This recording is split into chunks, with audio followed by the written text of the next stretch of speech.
Hello, my loves. Today we have the wonderful Merrisha Gordon coming onto the show to talk about her experience and the breakthroughs that she's had. And it is such an important episode. And you know me, I don't get emotional all that often, ever, because I'm basically a human robot. But this episode really made me smile in kind of total face ache mode. Merrisha is somebody who's come from a background where she had this belief that she just wasn't good at sales. And I know that so many of you listening have that same belief around not being good at sales or not feeling like you could be a salesperson. Or perhaps you just went through life being like, oh God, I never want to be in sales because it feels pushy and sleazy and weird. And she had all those beliefs. To add to it, she'd worked in the public sector, which isn't famous for loving the sales pitch or loving salespeople or even wanting to spend money. And she went from that public sector environment with those beliefs around not being good at sales to running her own business and actually generating over half of her previous year's annual revenue in just 4 weeks. Hopefully, you'll listen to this conversation and feel super inspired, because I finished this conversation feeling really motivated, happy, and genuinely just joyful about some of the things that we get to hear about and some of the ways that people are using these episodes on the podcast and the free content that I put out and also the paid stuff to make a real difference to their businesses, their revenue, and ultimately the life that they're building as well. I hope you enjoyed this episode as much as I, and apparently Max, who's snorting away like a champ in the background, have enjoyed recording it. Welcome to the Selling to Corporate podcast, where we're going to be challenging your sales beliefs around selling to corporate organizations and help you increase your bottom line profits every single month. I am Jessica Lorimer, your sales expert and guide in this world of selling to corporate companies, skyrocketing your company sales and making the impact that you really want in the world. Now, don't forget, if you do enjoy the show today, please do head over to iTunes and leave us a review. But enjoy this episode, and I am really looking forward to sharing some epic sales wisdom with you.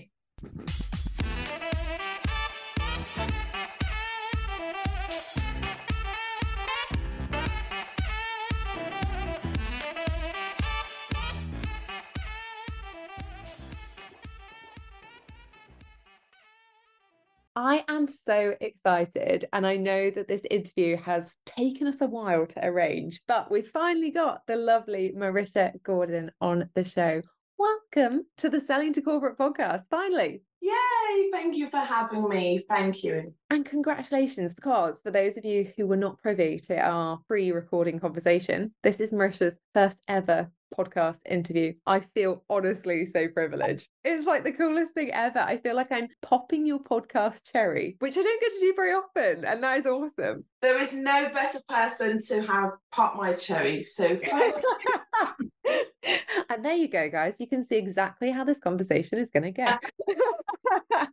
For everybody who hasn't met you yet, would you just share a little bit about who you are and what you do? I will. So I'm Merrisha Gordon, and I have set up a coaching consultancy business. My background is a coach. I was a leadership coach for well over 10 years before I set up business. I'm also stepping more into the consultancy space, which draws on my NHS senior leadership background. And I'm also stepping into the training space as well. So I predominantly work with public sector, a lot of NHS, but a lot of the public sector. And my work is very much around helping organisations to gain some clarity around what's really happening on the ground so that they can recruit the right people, retain good people, and really develop excellent people. Because as you'll know out there are lots of issues recruiting people and retaining people, particularly in the NHS. And so I do a lot of work with them to really just get to grips with what's going on, motivate them, and help them find they're happy in their jobs again. I really love that. And there is so much in there, because I think even in that, there is so much about where you've been and where you are now and where you're going. And I think the interesting thing is that most people who listen to this podcast have probably at some point felt a little bit less than, because a lot of people who listen to the podcast have tried selling B2C for a while after they've been really experienced in a job. You come with this huge, incredible NHS public sector background, 10 years as a coach before you even thought about setting up on your own. And most people who listen are just like you. And then they start trying to sell B2C or whatever. And the B2C world isn't necessarily kind on that front, right? Some things sell easier than others. And so some people can go from feeling like, I'm a really experienced professional with a wealth of knowledge and expertise and tons of life experience and work experience in a particular area. And then the online world just kind of spits them out a little bit. But you started a business after 10 years of actually practicing that in industry and qualified yourself. Yeah, absolutely. And I say to people, I am the accidental entrepreneur. I joined the NHS when I was 22 and I was working in management within a year and a half. Wow. I literally thought I would be in the NHS until retirement. I never thought that I would do anything else because I had such passion for what I was doing and I loved what I was doing. And I was trained as a coach, as I said, and I used my coaching skills with a whole range of staff. Never ever thought of charging for coaching, because I loved it, I did it and really enjoyed it. And then, of course, we had this thing a couple of years ago, didn't we? The pandemic. Yeah.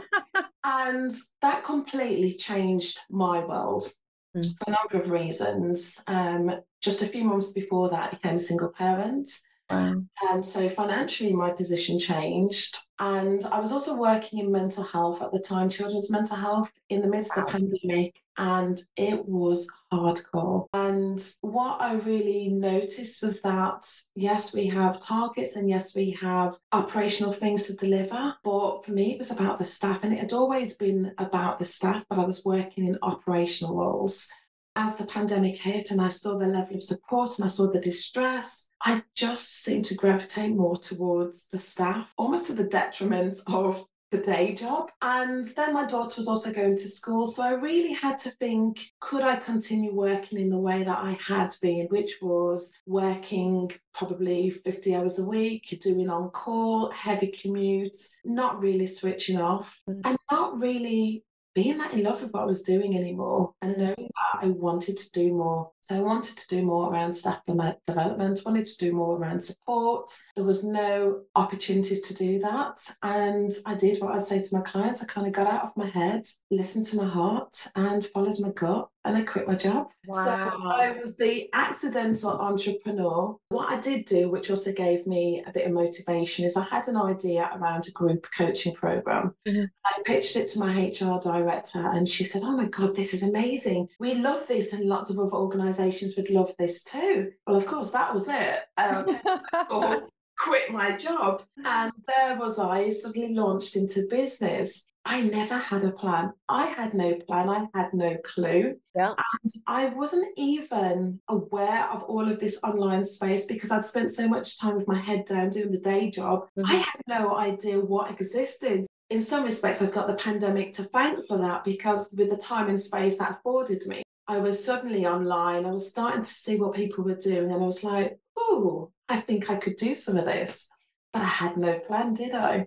Initially, I was able to really draw on my network because, of course, I had a NHS career. I'd worked in lots of trusts and there were people I could connect with. And that worked for a little while. Yeah. And then I thought, it's fine, I will focus on getting one-to-one clients. But of course, I didn't really have a strategy around that. And then decided, okay, I should probably be on Instagram. So I was on Instagram. Everyone is on Instagram. Even I'm somehow still on it, but only to look at like dog videos. And of course, so I'm there and I'm setting up my page and I'm doing my stories, all of this. But I quickly realised this was not what I wanted to do. As much as I like to consume social media, actually, I don't want to be on social media. And if I think about why I quit my job, which was around having time and freedom and being able to be there for my child, I was then suddenly doing the very opposite of what I'd set out to do because I'm constantly on thinking about content, constantly consuming to get ideas. And actually, it was really hitting my confidence. So as much as I was getting some clients, they were few and far between. I was investing far too much time and energy into trying to get clients, and it wasn't what I wanted to do. It really wasn't. I think that's such an important point around both the confidence piece and the freedom piece, because it's what a lot of people don't think about. When we see I always call it the influencer lifestyle, they always have someone really following them around with a camera. So it's almost like their life doesn't change, right? They just live and someone takes photos of it and then they post about it on Instagram or whatever. And when it's you doing that in your business, you're sat at home, but you're not really present with the people around you. Yeah. And like you say, you're thinking about content and what's going to go down well. And your whole self-worth really becomes, how many likes am I getting? How much engagement am I getting? Why aren't I going viral? Why aren't people DMing me about my new program or how they can work with me? And because it's so accessible, your phone is in your pocket all the time. It's almost like you've got that constant physical reminder of, nobody wants what I have. Nobody thinks I'm good at what I do. Nobody likes my stuff. And it's so disheartening. It really, really was. And one moment I'm sitting there thinking, okay, well, what can I go and do to make it look like I've got this great life? Which, of course, I'm a middle-aged 40-something with a 5-year-old. Most of my time is spent in the forest or the farms or me telling my kid off, like, that's really not Instagram worthy. Or is it the opposite extreme? Do I sit and bare my soul about all the bits that actually aren't great? Because, of course, there's this whole pool of people who are sitting there crying and bearing their souls of how hard it is. And I'm thinking, I don't want to do any of this. So that's all well and good, but how am I going to get clients? 100%. I think it's almost more difficult for people who've come from professional backgrounds, because I'm like you, I would rather shove hot forks in my eyes than pimp out my pain for profit. Like it makes me so uncomfortable as somebody who's British and who has worked in the corporate world. I'm just like, it honestly makes me itch thinking about it. But it's such a popular strategy. And obviously for you, with what you wanted to do around staff development things anyway, it would have been pointless, because it's not going to incentivize companies, because they're just not there. They're not hanging out on Instagram thinking, oh God, what can I scroll through and hope that we find our next leadership coach, or hope that I find the next person who's going to help us create a leadership development program, or help us with diversity in recruitment, or help us with our retention planning and succession planning. They're just not looking at that on Instagram. They're like me and you. They're looking at dog videos. And me and Merrisha were talking about our eyebrows earlier. How to get the perfect arch. Priorities in life. Exactly. This is clearly why we're not influencers on Instagram, isn't it? But it's that kind of thing, isn't it? And so when you look at, okay, well, where are my ideal clients? For you, it was in that corporate world. It was always going to be corporate space.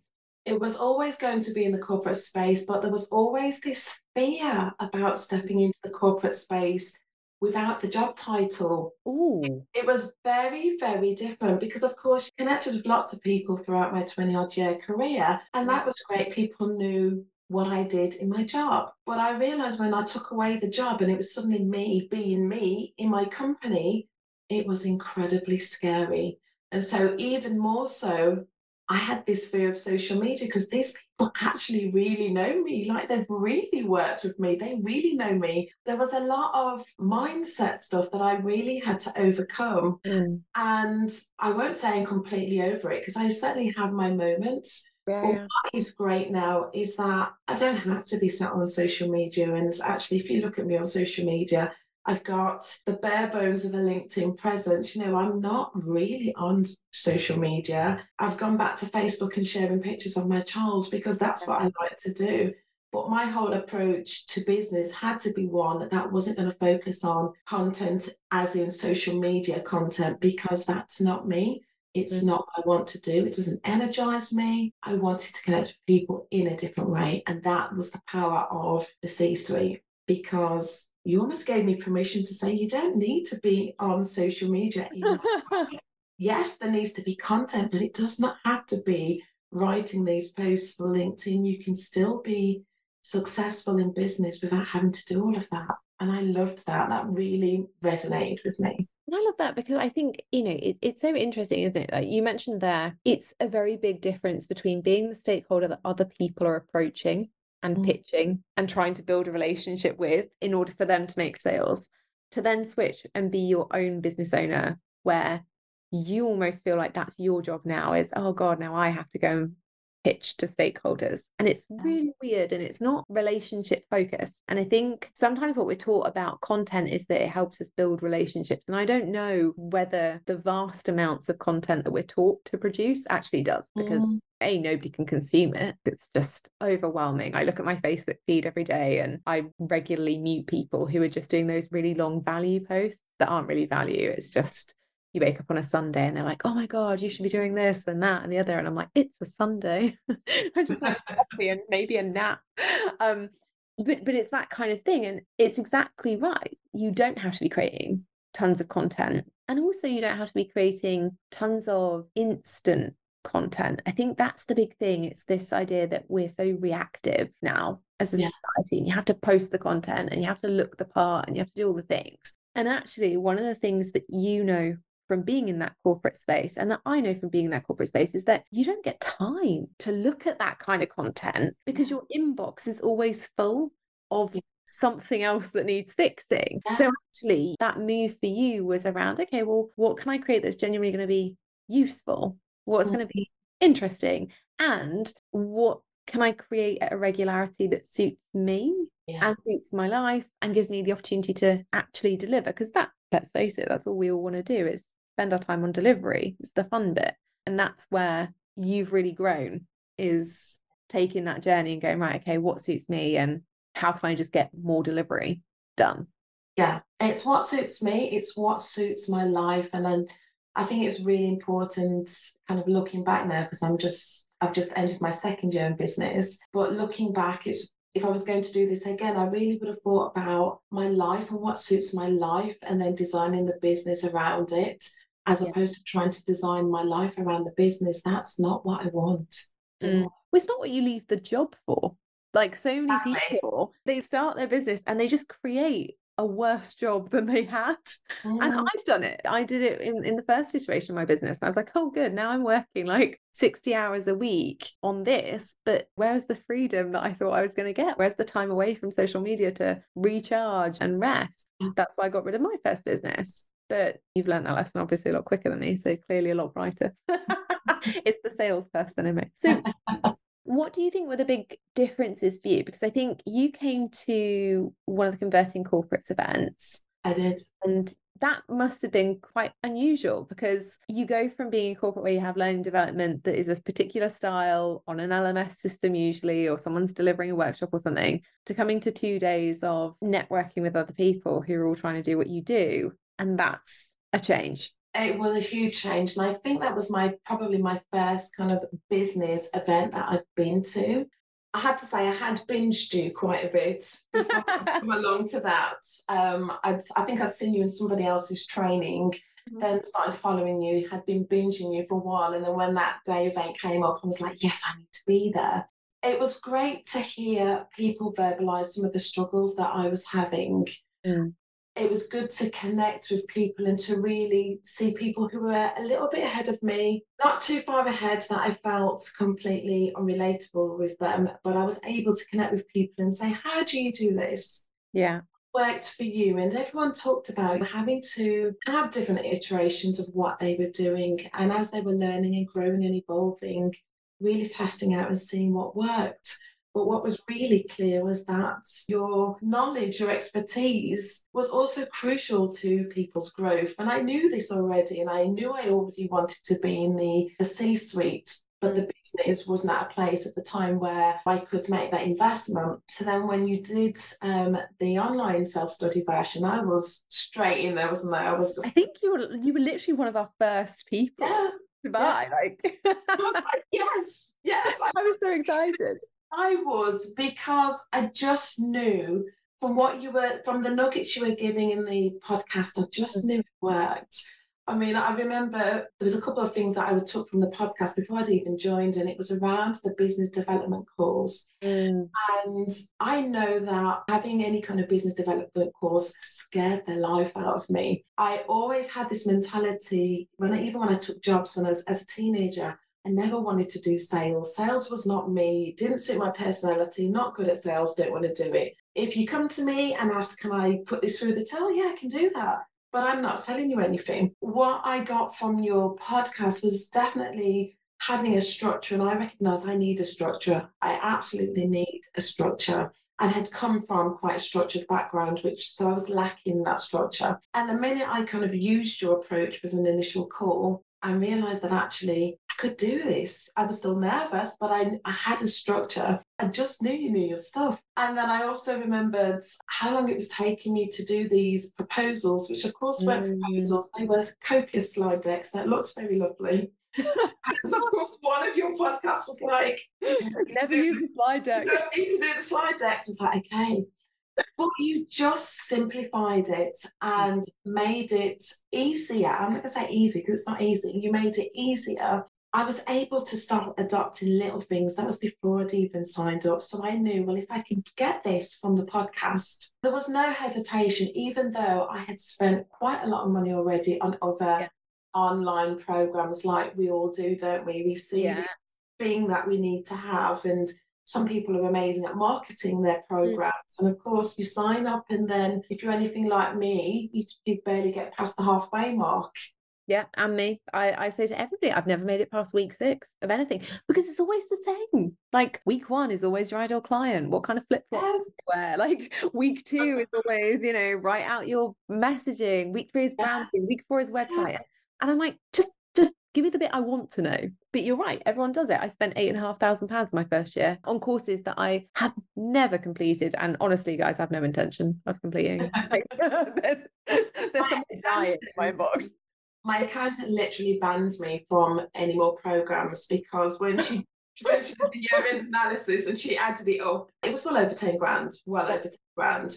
And she was like, you are not at a point in your business where you really should be spending so much. So I'm hoping she's not listening, but I literally paid for the C-suite out of my own money because I knew my accountant said no. But at the same time, I also knew that if there was anything I was going to invest in, it had to be this, because I just knew this was going to be game-changing, and it absolutely was.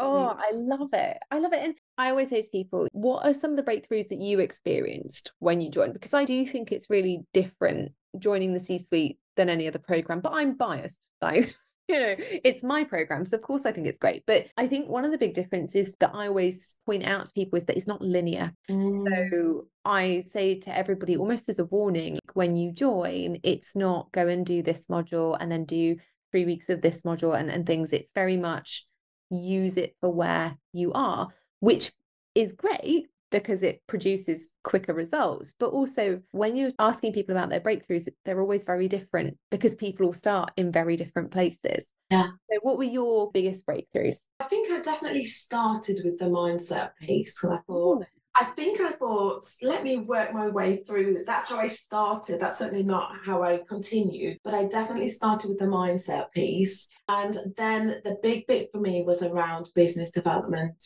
Development and metrics, dare I say. And I was really fighting against all of this because I was thinking, I don't want to do all of this. I don't think I need to do all of this. And I must confess, I was a rebel for a little while. I wasn't doing what you told me to do. But I can tell you this now because I am doing what you told me to do, and I see the difference. But definitely sales pipeline, lead generation. And I know when I first started, if I'd sent an email out, a cold email out to anybody and they didn't respond, I took that as a big thing on me. They thought I was rubbish. They didn't see the value in my product. I didn't even tell them any of that in the email. But of course, I took this as a personal thing against me. And so every step forward made me then retreat 2 steps backwards. Whereas actually now when I do it, I see it's a bit of a game, I say, right, if I'm going to have 60 people that I'm going to follow up at this point, let's see who's going to get to the ends. And I've got a spreadsheet and I color code them, and I've got my system going where I just send out my automatic emails each week if they've not responded. There is real value in the follow-up. If I had known that earlier, I would have been a lot more successful in year 1. Yeah. But for me, there was such value in the follow-up. And so I probably left money on the table because I just didn't go back because I had all these thoughts in my head about why they weren't responding, completely ignoring the fact that when I worked in the corporate world and I got hundreds of emails, I was never on top of my inbox. Yeah. miss things left, right, and centre. So of course people wouldn't respond.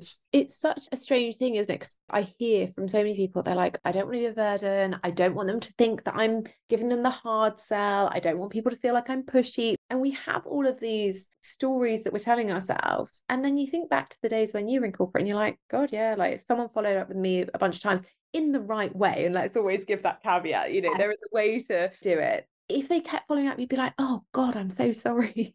And that was always my response. If somebody was tenacious enough, I'd be like, oh, I'm really sorry. This just wasn't priority, or it wasn't on my radar, or whatever. But now it is. And let's do something. And that's the responses that we see when we follow up. And when I hear from people who are in the C-suite about it, I get emails from you guys and you're like, oh my God, I did this and I followed up. And people just are busy. They're Yeah. just busy. They don't have time. Yeah, absolutely. So definitely just following the process and even the scripts for the follow-up emails. Mm. That for me was a game changer and it absolutely worked. Then the other thing that was really valuable was around the proposals Yeah. and also things like upselling, because actually I've realised that I don't need 20 or 30 clients because I've got repeat clients coming back through because they know what I do, but also through one phase of work, I've been able to identify a problem and then to say, actually, this is what's coming out. I've got this solution. And Mm. to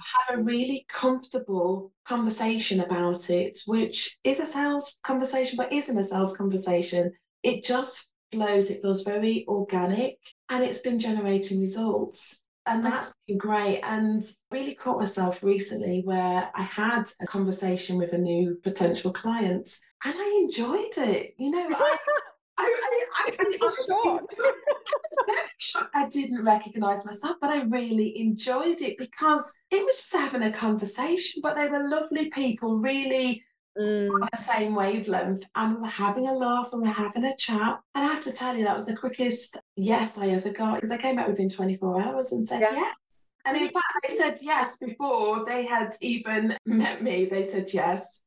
And then I was like, well, do you want me to do a bit of a proposal just to outline it? I kept, because Polly was like, they don't even want a proposal, but I felt like I needed to do it. Yeah. But they said yes. But isn't that awesome? You've gone literally from being the person who's like, I'm not good at sales. I don't want to be a salesperson to actually, it was a really nice chat. And then they just paid me some money for something that I really wanted to deliver. It's lovely. Yeah, it really is. And looking through the C-suite, it's allowed me to then pivot in other ways. So I started off just doing one-to-one coaching, and then that grew to group coaching, which then grew to group training. And I've realized I actually love training, and I would never have said I was a trainer.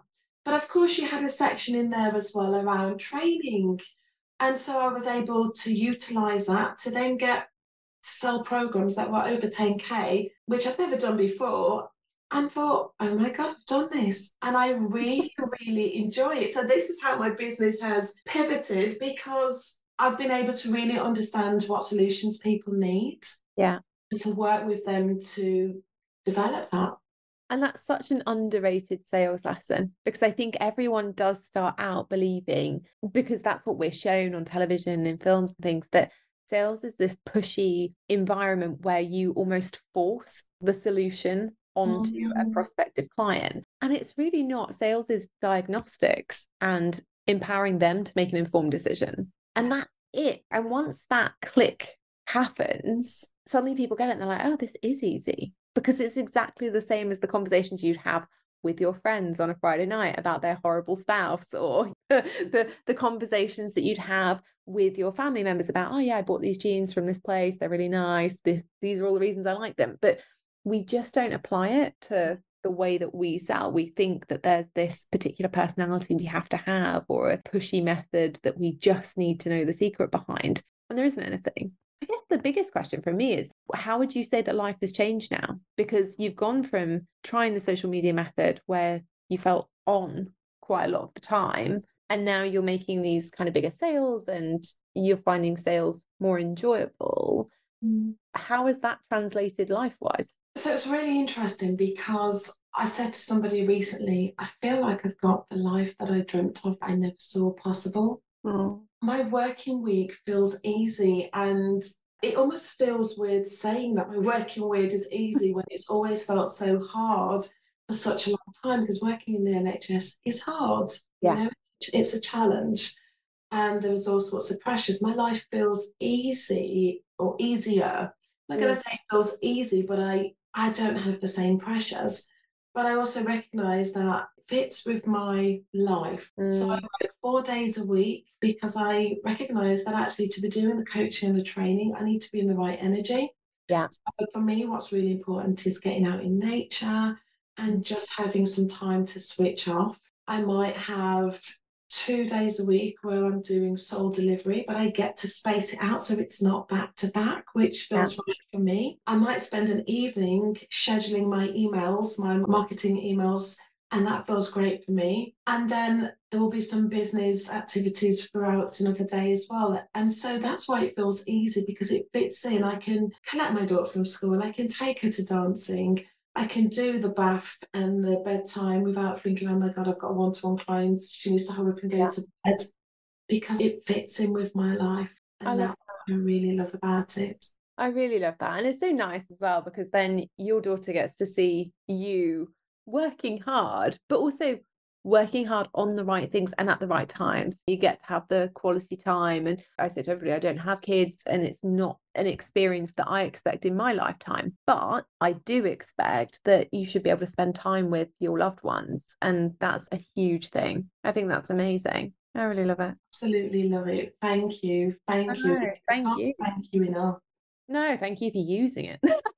It's always the way, isn't it? Like, people say to me all the time, how do I know if I should buy the C-suite? And I'm like, if you're going to use it, buy it. If you're not, don't. Like, because it's just another cost of another course that's going to sit there and be in your email inbox dying. So I think, as always, my final question is, if somebody is considering joining the C-suite and they're on the fence and they're thinking, Merrisha, this is a really big decision for me. Should I do it? Should I not? What would be your advice? I would definitely ask people to kind of just do a bit of an audit of where you are now. Mm. And I knew where I wasn't where I wanted to be, because I was spending far too much time trying to get sales. Whatever I was doing wasn't really working for me. So I knew I needed to do something. So Mm. I think you really need to have a bit of a chat with yourself, but where are you now? And then also have a chat with you. I mean, there's tons of people out there that do Yeah. what you do. There's Mm. also tons of information on YouTube, but what I really value from your approach is that it doesn't feel like an online program where you've got your login and you go off into the phone and you just go and do your own thing. The fact that we have these quarterly calls have been invaluable. And also, there were so many times I've emailed you, and I was looking back at my emails and I recognised I told you that I'd nearly made half of my first year income in 4 weeks. Yeah. And the proof is there. I would not have been there without you. I absolutely would not have been there without you. So I'm not here to do a sales pitch as much as now. Isn't that difficult? But just to have a chat with you, because what I know for sure is the person on the podcast is the person in the room on the training, is the person at the end of the emails. You are congruent through and through. No, I really appreciate that. I'm honestly so proud of you. And I think it's so easy to get caught up in the numbers. And you did an amazing thing. Like, half your revenue in 4 weeks is just incredible. But I think the most important thing that I always take away from you and what you're doing is that consistency to building the life that you want and that you want for your family. And that for me is the biggest takeaway always, because money's great and it does a lot of really good things. But being able to make good money where you sleep at night, where you've got balance, where you're able to spend time with your family, that's worth more than any kind of big deal. Oh, it has been such a pleasure, honestly. Thank you so much for spending your first ever podcast interview with me. That's awesome. Thank you for making it comfortable. I try. If people can refer you to organisations that they are working with, where is the best place for them to go and connect with you? Is it on LinkedIn or somewhere else? So you will find me on LinkedIn. Definitely, if there's a message and they mention the podcast, I will respond. but I'm not that great with LinkedIn. I do have a website, which is merishagordoncoaching.com. So they can see some of my services there. They can drop me an email and we can talk about what I do. Amazing. And as always, guys, if you have had breakthroughs listening to this episode, please do reach out to Merrisha. It's one of those things that sometimes you can do a podcast interview, or you can do an episode and you think, oh, I shared some things that were really personal to me to help inspire and motivate other people. So if you have got things from that, please do go and connect with Merrisha, see what she's up to. And if you have clients that you can refer her to, please do. As always, have a wonderful week and I will see you in the next episode.